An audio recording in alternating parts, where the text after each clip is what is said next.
ពីនោះដែលពេលស្រីស្មោឲ្យប្របងមក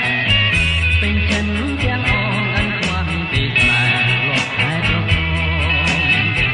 ជួននៅពេលអូនគិតតែខ្លាចពីបងច្រើនថ្ងៃច្រើនខែក្នុងបងក៏នៅតែចាំលួនល្អងអិនតែក៏ឡាផ្លាពីស្នេហ៍ថ្ងៃយើងទេអូនរឿងរ៉ាវណាភ័ងមិនដែលចោលតាម